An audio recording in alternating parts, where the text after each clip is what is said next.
É comum que durante o desenvolvimento de um jogo, você vá precisar definir um caminho entre dois pontos dentro do mapa do jogo. E nesse vídeo, eu vou apresentar dois algoritmos que solucionam esse tipo de problema. O primeiro deles é a busca em profundidade, também conhecido como DFS, que vem do nome Deep First Search. E basicamente a estratégia dele é: enquanto eu puder, eu vou seguir na mesma direção. E para fazer isso, ele utiliza uma estrutura chamada pilha. Uma pilha, ela é um tipo de estrutura em que sempre que você vai inserir um elemento nela, você coloca ele na última posição, que é meio que como se fosse o topo da pilha. E quando você quer remover um elemento, o único elemento que você pode remover é o elemento que está no topo da pilha. Então sempre você vai inserir na última posição e sempre remove na última posição. Eu trouxe aqui um exemplo de um grafo e essas setinhas vermelhas estão indicando como que a DFS funcionaria nesse grafo. Então aqui, começando do 5, ela iria descer para o 8, depois para o 14, depois para o 2. E aí nisso ela ia começar a voltar até o 8, que é o momento que ela encontra o 10 e começa a descer de novo. Depois ela vai voltando, e aí quando ela chega no 5, ela encontra o 6, ela desce, depois já desce para o 9 também. E é por isso que o nome dela é busca em profundidade, porque primeiro ela sempre desce o mais fundo que ela consegue no grafo. E aí depois ela vai voltando até encontrar outro lugar que ela possa descer o mais fundo também, até ela percorrer todo o grafo desse jeito. Então aqui eu trouxe um exemplo de um cowboyzinho que ele quer encontrar um tesouro. E aí a gente vai usar a DFS para encontrar um caminho entre o cowboy e o tesouro. E aí, para fazer isso, a gente vai seguir a estratégia de: primeiro a gente olha para a direita, depois para baixo, para a esquerda, depois para cima. Esses quadradinhos que estão na direita, eles vão representar a nossa pilha. E eu vou mudar aqui esse mapa e transformar ele em um grafo, porque algoritmos de Pathfinder, eles precisam de um grafo para funcionar. Então, eu acho que, para um exemplo, é melhor entender eles dentro de um grafo também. Então, eu vou transformar essa grid em um grafo de uma forma um pouco mais simplificada, para ficar um mapa menor. Então, o nosso cowboy estava no ponto A e o tesouro estava no ponto B. E a gente quer encontrar um caminho entre esses dois pontos. Então, a partir do ponto A, a gente só tem ligação com o 4. Então, é por aqui que a gente vai. E aí a gente adiciona o 4 na pilha. Terminando todos os vizinhos do A, a gente vai para a posição que está no topo da nossa pilha, que é justamente o 4. Então, quando a gente vai para ele, a gente vai remover ele da pilha também. Então, a gente foi para o 4, e aí a gente olhou para a direita do 4 e encontrou o 5 e adicionamos ele na pilha. A setinha cinza que eu estou colocando é para indicar a partir de quem eu encontrei esse vértice. Então, por exemplo, quando a setinha do 4 está apontando para o A, está indicando que eu encontrei o vértice 4 a partir do A. Se eu continuar rodando aqui o do 4, ele está olhando agora para o 8, ele adicionou o 8 na pilha. A setinha do 5 está apontando para o 4, que é para dizer que eu encontrei o vértice 5 a partir do 4. Então aqui eu adicionei o 8, aí eu vou olhar para cima, porque eu tenho que olhar em todas as direções em volta do 4. Só que como o A é um caminho que a gente já passou antes, que é justamente o caminho inicial, a gente já marcou ele como visitado. Então todo o caminho, ou melhor, todo o vértice em que a gente vai, a gente marca ele como visitado para não precisar passar lá de novo. Então o A não entra na nossa pilha.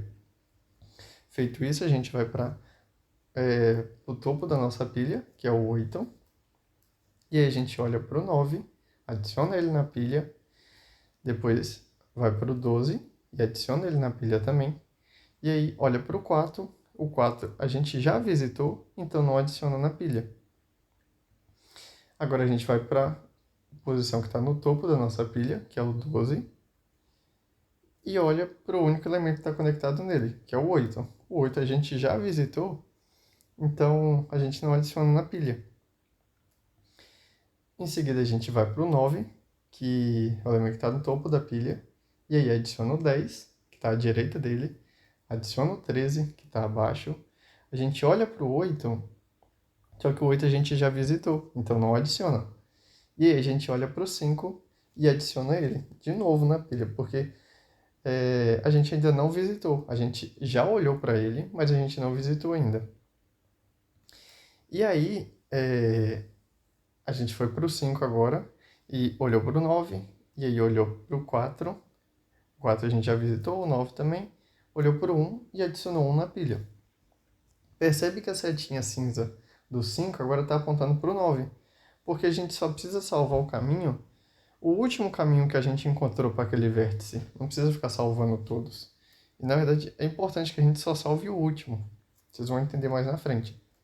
Então adicionamos o 1 e a gente agora vai para o 1. Olhamos para a direita, encontramos o 2. Olhamos para o 5, já visitamos o 5, não vamos adicionar ele na pilha. Vamos para o 2 agora. A gente olha para o 1, o 1 a gente já visitou, então não adiciona ele de novo. Agora a gente vai para o 13. E aí olha para a direita, temos o 14. Depois vou olhar para cima, temos o 9, que a gente já visitou, então não adiciona. E aí a gente vai repetindo esse processo até encontrar o B. Então aqui a gente vai para o 14, olhou para o 13, 13 já foi visitado, não adiciona. O 10 a gente vai adicionar porque a gente não visitou ainda, embora a gente já tenha olhado para ele. Então agora a gente vai para o 10, e agora o caminho que ficou salvo no 10 foi o do 14, porque o 14 foi o último elemento a olhar para ele. Então a gente olha para o 11, adiciona ele na pilha, e aí olha para o 14 a gente já visitou, não adiciona. O 9 a gente já visitou, não adiciona. E aí olha para o 6 e adiciona ele. Então a gente vai para o 6, olha para o 10, já visitamos, então não adiciona também. E aí vamos para o 11. E aí o 11 a gente vai olhar para baixo e encontra o B, que era o caminho que a gente estava procurando. Então agora a busca em si, ela vai se encerrar, e o que a gente precisa agora é encontrar o caminho que vai levar o B no A, ou melhor, o A no B. E é para isso que as setinhas cinzas elas vão funcionar, porque quando a gente está marcando de onde que a gente encontrou o 11, a gente vai encontrar o 10, e aí a gente vai fazer esse caminho que vai chegar no A. Então aqui a gente vai fazer o seguinte, o B, a gente encontrou ele a partir do 11, o 11 a gente encontrou a partir do 10, o 10 a partir do 14, o 14 a partir do 13, o 13 a partir do 9, o 9 a partir do 8, o 8 do 4, e o A, o 4, a gente encontrou a partir do A. Então a gente chegou no A que a gente queria e encontramos o caminho que está ligando o A no B. Percebe que esse caminho não é o melhor, porque a gente poderia ter ido do 9 para o 10, que é ter evitado essa volta que a gente fez no 13 e no 14. Então a DFS, ela nem sempre encontra o melhor caminho.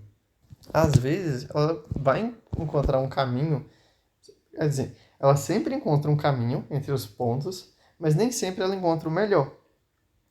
Então, o próximo algoritmo que a gente vai abordar aqui, ele sim encontra sempre o melhor caminho. E esse algoritmo é a busca em largura. Também tem um nome de BFS, e eu não vou nem tentar pronunciar isso, mas é basicamente a busca primeiro em largura. E a estratégia por trás dela é de buscar em todas as direções em volta do A ao mesmo tempo. Porque aí a gente vai garantir que o primeiro caminho que a gente encontrar que ligue o A no B, ele vai ser o melhor caminho, já que a gente olhou em todas as direções ao mesmo tempo. E para fazer isso, ela utiliza uma estrutura chamada fila. E basicamente essa é a única diferença entre a DFS e a BFS. é o fato dela trocar a pilha pela fila. A estrutura de dado fila, ela funciona basicamente como uma fila também, que o primeiro elemento que a gente insere, ou melhor, o elemento que a gente insere nela, ele vai para o final da fila. E sempre que a gente remove um elemento da fila, é o elemento que está na primeira posição da fila. Então, aqui tem um exemplo de como que ela vai funcionar em um grafo, que é, imagine que ela começou do 5, primeiro ela vai olhar todos os elementos que estão à distância 1 do 5, que no caso é o 8 e o 6. Em seguida, ela olha todos os elementos que têm uma distância 2, que é o 14, o 10 e o 9. E aí, ao final, ela olha o 2 e encerra. Então, ela sempre vai buscando meio que de forma lateral, ao invés de o mais fundo possível.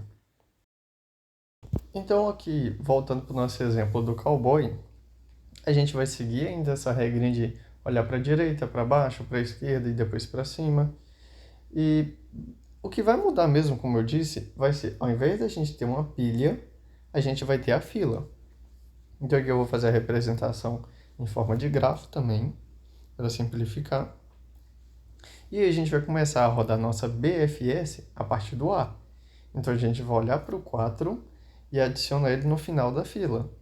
Acabou os vizinhos do A, a gente vai para o elemento que está no começo da fila, que é o 4. Então a gente remove ele da fila e começa a olhar os vizinhos dele. Então olha para o 5, adiciona na fila. Olha para o 8 e a setinha cinza aqui segue o mesmo esquema da DFS. Está marcando a partir de quem que a gente encontrou ali. Então adiciona o 8 no final da fila. A gente olha para o A, a gente já visitou. E terminou os vizinhos do 4. Agora a gente vai para o 5, que está no começo da fila. Então agora a gente olha para o 9, adiciona ele no final da fila, olha para o 4, já visitamos, olha para o 1, adiciona no final da fila. E aí a gente vai para o 8. Aí olha para o 9 de novo, adiciona ele no final da fila, depois olha para o 12, adiciona no final da fila. E aí agora a gente vai para o 9 e adiciona o 10 no final da fila, adiciona o 13, depois adiciona o 8, ou melhor, o 8 não adiciona, porque a gente já visitou ele. E aí olha para o 5, também não adiciona, porque a gente já visitou. Aí agora a gente vai para o 1, adiciona o 2 na fila, depois a gente olha para o 5 a gente já visitou, então não adiciona. E aí a gente iria para o 9, só que como o 9 a gente já visitou, a gente não vai para ele. Então a gente removeu ele da fila e agora a gente vai para o próximo elemento do começo da fila, que é o 12. Então agora a gente vai para o 12, aí olha para o 8, já visitamos, não adiciona na fila e acabou os vizinhos do 12. Vamos para o 10, a gente olha para o 11 e adiciona no final da fila, olha para o 14, adiciona no final da fila, olha para o 9, já visitamos, depois olha para o 6, não visitamos, adiciona no final da fila. Em seguida a gente olha para o 13, que estava no começo da fila, e adiciona o 14, que está no final da fila agora. E depois a gente olha para o 9, já visitamos, então não adiciona. Vamos para o 2, olha para o 1, a gente já visitou 1, então não adiciona na fila. E aí a gente olha para o 11, que era o que estava no começo da nossa fila, e novamente a gente encontrou o B a partir do 11. Então a gente vai fazer a mesma coisa que a gente fez na DFS. A gente vai começar a seguir as setinhas cinzas até chegar no A. Então aqui o B, ele chegou no B a partir do 11, o 11 chegou a partir do 10, o 10 a partir do 9, o 9 a partir do 8, o 8 a partir do 4 e o 4 chegou a partir do A e encerrou o caminho. Então aqui, como vocês podem ver, a BFS ela encontrou o melhor caminho, que era o que eu falei, que a gente passava do 9 direto para o 10, sem passar essa voltinha do 13 e do 4. Então aqui no final eu trouxe o exemplo do o resultado final da DFS contra a BFS. E o caminho da DFS, como eu falei, ela dava essa volta embaixo do cacto. Enquanto a BFS, a busca em largura, ela passava o caminho reto e chegava mais rápido no destino. Então, basicamente é isso, os dois algoritmos. O que eu tinha para falar sobre eles é isso. E eu espero que vocês tenham gostado do vídeo. E é isso. Valeu.